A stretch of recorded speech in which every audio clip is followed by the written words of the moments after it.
नमस्कार, 10 का दस्तावेज में आप सभी का स्वागत है। मैं हूं आपके साथ अनु सिंह। खबरों की शुरुआत करेंगे निकाय चुनाव की तारीखों का। भले ही अभी तक ऐलान नहीं हुआ, लेकिन इसे लेकर सूबे का सियासी पारा गर्म है। मैनपुरी के करहल पहुंचे सपा के राष्ट्रीय अध्यक्ष मुलायम सिंह, माफ कीजिएगा, जहां मैनपुरी के करहल में पहुंचे थे अखिलेश यादव, और इस दौरान उन्होंने कहा कि मनमाने ढंग से निकाय चुनाव के आरक्षण को तय किया गया है। उन्होंने कहा कि अधिकारियों और कुछ मंत्रियों ने सत्ता का दुरुपयोग कर आरक्षण की सूची को तैयार किया। अखिलेश यादव ने तंज कसते हुए कहा कि प्रदेश में डेंगू वहीं फैल रहा है जहां पर भाजपा के मेयर और चेयरमैन हैं। उन्होंने कहा कि शहरों की सीमा के अंदर जानवर नहीं होने चाहिए, लेकिन सड़कों पर सांड घूम रहे हैं। उन्होंने दावा किया कि मैनपुरी की जनता ने सपा को नई ऊर्जा दी है और 2024 का किला भी अब फतह होने वाला है।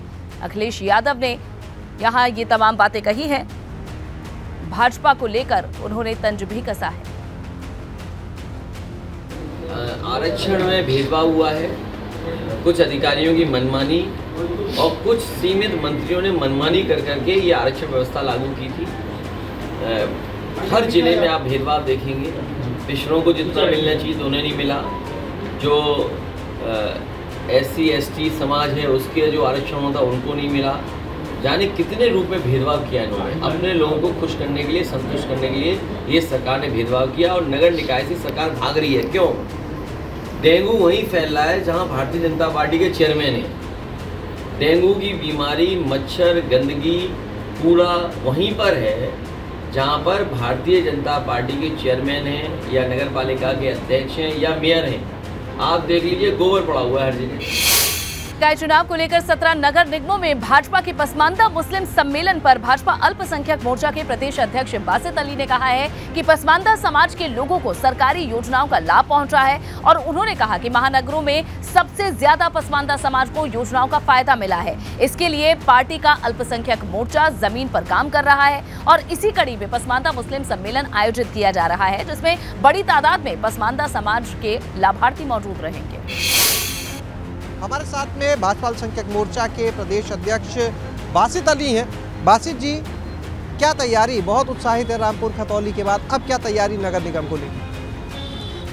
जो पसमानदा समाज के लोग हैं उन तक योजनाओं का लाभ पहुंचा है और ख़ासतौर से महानगरों में सबसे ज़्यादा लाभ पहुंचा है।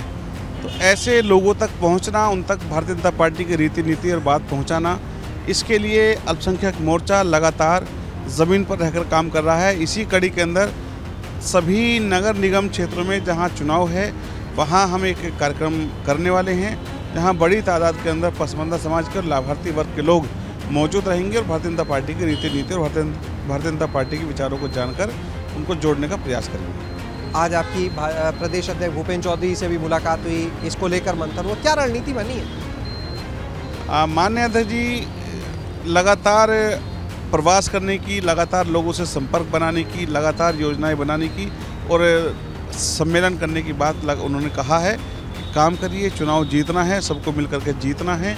इसमें सबका साथ, सबका विकास, सबके विश्वास के साथ सबको टिकट भी इस बार मिलने वाले हैं और सभी वर्गों का इसमें साथ मिलने वाला है। तो उसमें चुनाव जीतने में भी सबकी सहभागिता हो, ऐसा पार्टी का विचार है। वहीं भाजपा के 17 नगर निगमों में होने जा रहे पसमानदा मुस्लिम सम्मेलन पर सपा MLA शाहिद मंसूर ने कटाक्ष किया है। उन्होंने कहा कि पसमानदा सम्मेलन हो रहा है, ये तो अच्छी बात है, लेकिन 17 नगर निगमों में से कितनी जगह पसमानदा समाज के प्रत्याशी मैदान में उतारे जाएंगे, ये भी देखने वाली बात होगी। सपा विधायक शाहिद मंसूर से बात की है हमारे संवाददाता, मेरठ से संवाददाता सनुज शर्मा ने। यूपी के 17 नगर निगमों में बीजेपी पसमानदा सम्मेलन करने जा रही है और पूरी कोशिश कर रही है कि निकाय चुनाव में जैसे भी हो ज्यादा से ज्यादा मुस्लिम वोटों को अपने पक्ष में कर सके। इस पसमानदा सम्मेलन को लेकर क्या सोचती है समाजवादी पार्टी, यही हम बात कर लेते हैं पूर्व कैबिनेट मंत्री और समाजवादी पार्टी के विधायक शाहिद मंसूर साहब से। शाहिद मंसूर साहब, बीजेपी 17 नगर निगमों में पसमानदा सम्मेलन करने जा रही है। पार्टी है, करेगी सम्मेलन। मसला तो ये है कि पसमानदा जिनको वो लोग कह रहे हैं उनमें से टिकट कितने को देंगे? क्या वो गाजियाबाद में पसमानदा तबके के किसी को टिकट मेयर का देंगे, मेरठ में देंगे, लखनऊ में देंगे, सहारनपुर देंगे, अलीगढ़ में देंगे, बनारस देंगे, जहाँ जहाँ गोरखपुर देंगे? तो सरकार का अपना ही गृहनगर है। तो पसमानदा को पता तो तब चला ना कि कितने पसमानदा को ये मेयर का टिकट दे रहे हैं। अब जहाँ कैंडिडेट नहीं होंगे वहाँ तो ये किसी को सिंबल पकड़ा देंगे, और जहाँ कैंडिडेट हैं इनके वहाँ भाजपा से लड़ाएंगे, उन्हीं वोटों को लड़ाएंगे। तो इससे कोई फ़र्क पड़ने वाला नहीं है। सब लोग जानते हैं कि आखिर ये खेल क्या हो रहा है, ये सब अच्छी तरह जानते हैं। वीडियो जर्नलिस्ट सत्येंद्र सिंह के साथ सनुज शर्मा, एबीपी गंगा। यूपी में निकाय चुनाव को लेकर भाजपा पूरी तरह से एक्शन में आ रही है, जहां भाजपा निकाय चुनाव में भी पसमानदा मुसलमानों को अपने साथ जोड़ने के लिए सभी 17 निगमों में पसमानदा मुस्लिम सम्मेलन करने जा रही है। ऐसे में बरेली में ऑल इंडिया मुस्लिम जमात के राष्ट्रीय अध्यक्ष मौलाना शाहबुद्दीन ने भाजपा की इस पहल की तारीफ की है। उन्होंने कहा कि भाजपा अगर ऐसा करती रही तो वो सबका साथ, सबका विकास और सबका विश्वास के नारे पर खरा उतरेगी।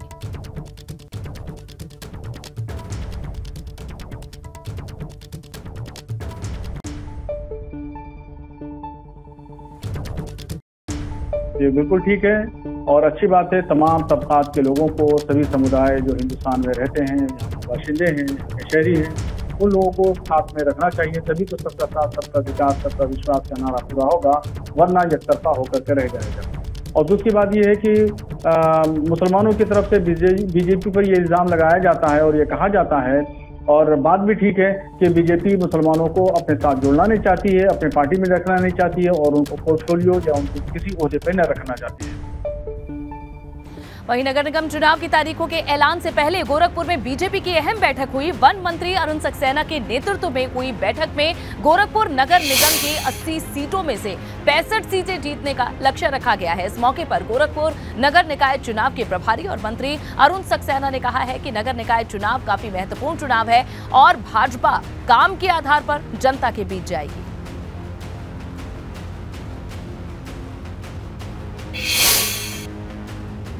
और इस बीच लखनऊ से एक बड़ी खबर आपको देते हैं। 3 आईएएस अधिकारियों का तबादला हुआ है। मनोज कुमार राय बने हैं विशेष सचिव नागरिक सुरक्षा। सरनीत कौर ब्रोका को मिला है महिला कल्याण निदेशक का अतिरिक्त प्रभार। वहीं महिला कल्याण निगम के प्रबंध निदेशक का भी मिला है अतिरिक्त प्रभार। मधुसूदन हुलगी हैं जो इन्हें अब नई जिम्मेदारी दी गई है। सर्व शिक्षा अभियान के अपर राज्य परियोजना निदेशक का जिम्मा दिया गया है। ये 3 बदलाव किए गए हैं। 3 आईएएस अधिकारियों के तबादले हुए हैं। मनोज कुमार राय विशेष सचिव नागरिक सुरक्षा, वहीं सरनीत कौर को मिला है महिला कल्याण निदेशक का अतिरिक्त प्रभार। महिला कल्याण निगम के प्रबंध निदेशक का भी अतिरिक्त प्रभार दिया गया है। मधुसूदन को जहां नई जिम्मेदारी से नवाजा गया है, सर्व शिक्षा अभियान के अपर राज्य परियोजना निदेशक का जिम्मा दिया गया है। वहीं एक और बड़ी खबर नोएडा से मिल रही है। नोएडा के सेक्टर 44 में कबाड़ में भीषण आग लग गई, जहां आग लगने से आसपास के इलाके में हड़कंप मच गया। इलाके में धुआं फैलने से लोगों को सांस लेने में दिक्कत हो रही है। नोएडा के सेक्टर 39 थाना क्षेत्र का ये मामला है। तस्वीरों में आप देख सकते हैं ये कबाड़ है जिसमें भीषण आग लगी और किस तरह ये आग फैली हुई है। नोएडा के सेक्टर 44 की ये तस्वीरें हैं। इलाके में हड़कंप इस वक्त मचा हुआ है।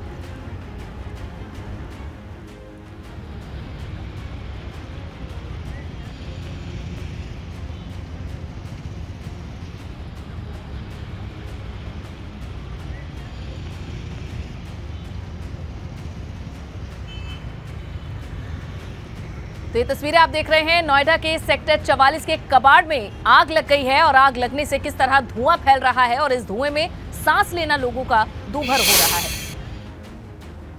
एक और बड़ी खबर, इटावा में दबंगों की पिटाई से आहत ऑटो चालक ने जान दे दी। ऑटो चालक ने राजधानी एक्सप्रेस ट्रेन के सामने कूदकर अपनी जान दी है।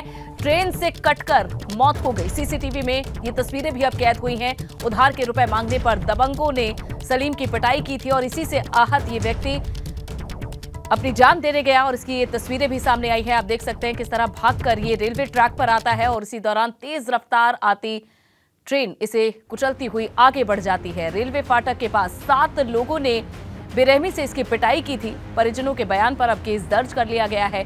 जांच में पुलिस जुटी हुई है। आरोपियों पर धारा 147, 323, 306 के तहत मुकदमा दर्ज कर लिया गया है।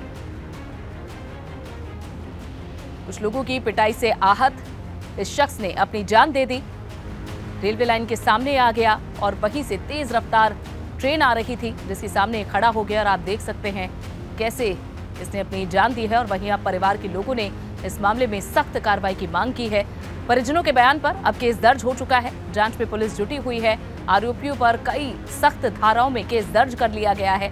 बताया जा रहा है कि कुछ लोगों ने पिटाई की थी। उधार के पैसे मांगने पर दबंगों ने सलीम को मिलकर पीटा था। 7 लोग बताए जा रहे हैं जिन्होंने बेरहमी से सलीम को पहले पीटा और इसी से आहत सलीम ने अपनी जान दे दी। खुदकुशी की ये तस्वीरें भी सीसीटीवी में कैद हुई हैं। और अब एक और बड़ी खबर का रुख कर लेते हैं प्रतापगढ़ से, जहां प्रशासन की टीम ने शराब माफिया राजू सिंह ठिकावर उर्फ भीमसेन सिंह के करीब 4 करोड़ की संपत्ति को कुर्क कर लिया है। बड़ी संख्या में पुलिस बल के साथ मौके पर एसडीएम प्रीति तिवारी और सीओ ललन सिंह की अगुवाई में ये बड़ी कार्रवाई की है। बताया जा रहा है कि जहरीली शराब से दर्जनों मौतों पर पुलिस की सख्ती के बाद शराब माफिया ने अलग अलग जिलों में शराब का अवैध धंधा फैला रखा था, लेकिन पुलिस ने कार्रवाई करते हुए शराब माफिया की 4 करोड़ की संपत्ति को अब कुर्क कर लिया है। ये बड़ी खबर प्रतापगढ़ से। प्रशासन की टीम ने कार्रवाई की है। शराब माफिया राजू सिंह ठिकावर उर्फ भीमसेन सिंह 4 करोड़ की संपत्ति है जिसे कुर्क किया गया है। बड़ी संख्या में पुलिस बल के साथ मौके पर एसडीएम प्रीति तिवारी और सीओ ललन सिंह की अगुवाई में ये बड़ी कार्रवाई की गई है। जहरीली शराब से दर्जनों मौतों पर पुलिस की सख्ती के बाद शराब माफिया ने अलग अलग जिलों में जहां अपने इस अवैध शराब का धंधा फैला रखा था, लेकिन पुलिस की कार्रवाई अब यहां किस कदर की गई है ये आप देख सकते हैं। 4 करोड़ की संपत्ति है जिसे कुर्क कर लिया गया है शराब माफिया की। और एक बड़ी खबर हापुड़ से, जहां मेरठ विजिलेंस की टीम ने घूस लेते हुए आबकारी इंस्पेक्टर को गिरफ्तार किया है। मेरठ से हापुड़ पहुंची थी एंटी करप्शन की टीम। आबकारी विभाग के इंस्पेक्टर आशुतोष दुबे को गिरफ्तार किया गया है। बताया जा रहा है कि आबकारी इंस्पेक्टर आशुतोष दुबे शराब ठेके के सेल्समैन से 1 लाख रुपए घूस ले रहे थे। तभी विजिलेंस की टीम ने गढ़ कोतवाली थाना क्षेत्र में रंगे हाथों दबोच लिया। विजिलेंस की टीम ने यह बड़ी कार्रवाई की है। हापुड़ से खबर, विजिलेंस की टीम ने घूस लेते हुए आबकारी इंस्पेक्टर को गिरफ्तार कर लिया है। एक और अहम खबर, आजमगढ़ में एसटीएफ की टीम ने 2 इनामी अपराधियों को धर दबोचा है। स्थानीय पुलिस और लखनऊ एसटीएफ की टीम ने ये गिरफ्तारी की है। 25-25 हजार के इनामी अपराधी श्रीकांत और पीयूष राय को गिरफ्तार कर लिया गया है। गिरफ्तारी के बाद दोनों इनामी अभियुक्तों को जेल भेज दिया गया है। आजमगढ़ में ये एसटीएफ की टीम ने 2 अपराधियों को पकड़कर बड़ी सफलता हाथ उनके लगी है। स्थानीय पुलिस और लखनऊ एसटीएफ की टीम ने ये गिरफ्तारी की है। 25-25 हजार रुपए के ये इनामी अपराधी हैं जिनके नाम श्रीकांत और पीयूष राय हैं। ललितपुर से खबर मिल रही है, 4 दिन से लापता किशोरी का कुएं में अब शव मिला है। 14 वर्षीय किशोरी का शव मिलने से इलाके में सनसनी फैल गई। पुलिस ने शव को पोस्टमार्टम के लिए भेज दिया है। सदर कोतवाली थाना क्षेत्र का मामला है। जांच में पुलिस जुट गई है। 4 दिनों से किशोरी लापता थी जिसका अब कुएं में शव मिला है। एक और अहम खबर अमरोहा से, जहां बेखौफ बदमाशों का आतंक है। अपराधियों ने व्यापारी से लूटे रुपयों से भरा हुआ बैग जिसमें लाखों रुपए लूटकर ये 3 बदमाश फरार हो गए। लूट का विरोध करने पर बदमाशों ने व्यापारी पर फायरिंग कर दी। अपराधियों की फायरिंग में व्यापारी बाल बाल बचा है। धनोरा थाना क्षेत्र के मंडी समिति रोड का मामला है। मामले की छानबीन में अब पुलिस जुट गई। यहां पुलिस अब इस मामले में कार्रवाई कर रही है, जहां अमरोहा में बेखौफ बदमाशों का आतंक लगातार बढ़ता जा रहा है। और अब बात भारत चीन के बीच चल रहे नए तनातनी की। सोशल मीडिया पर तवांग का एक वीडियो वायरल हो रहा है। दावा किया जा रहा है कि भारतीय जवानों ने चीनी सैनिकों को धक्का देकर भगा दिया। हालांकि एबीपी गंगा इस वायरल वीडियो की पुष्टि नहीं करता। ये वीडियो काफी वायरल हो रहा है, जो कि भारत चीन के बीच चल रही तनातनी से जुड़ा बताया जा रहा है।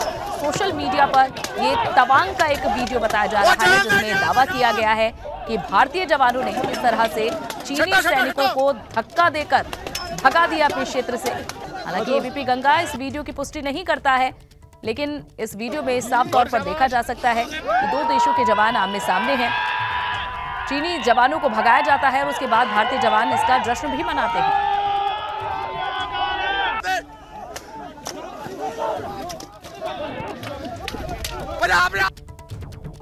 समस्या की है, चलो आगे।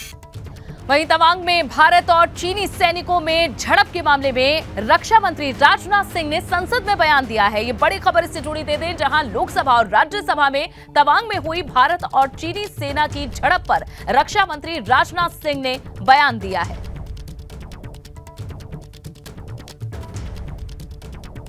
पीएलए ट्रुप्स ने तवांग सेक्टर के यांगसे एरिया में लाइन ऑफ एक्चुअल कंट्रोल पर अतिक्रमण कर स्टेटस को एक तरफा बदलने का प्रयास किया। चाइना के इस प्रयास का हमारी सेना ने दृढ़ता के साथ सामना किया है अध्यक्ष महोदय, और इस फेस ऑफ में हाथापाई भी हुई है। भारतीय सेना ने बहादुरी से पीएलए को हमारी टेरिटरी में अतिक्रमण करने से रोका और उन्हें उनकी पोस्ट पर वापस जाने के लिए मजबूर कर दिया अध्यक्ष महोदय। इस झड़प में दोनों ओर के कुछ सैनिकों को चोटें भी आई हैं और मैं इस सदन को अवगत कराना चाहता हूं कि हमारे किसी भी सैनिक की न तो मृत्यु हुई है और न ही कोई गंभीर रूप से घायल हुआ है। डीसी के साथ 10 का दस्तावेज में फिलहाल के लिए बस इतना ही।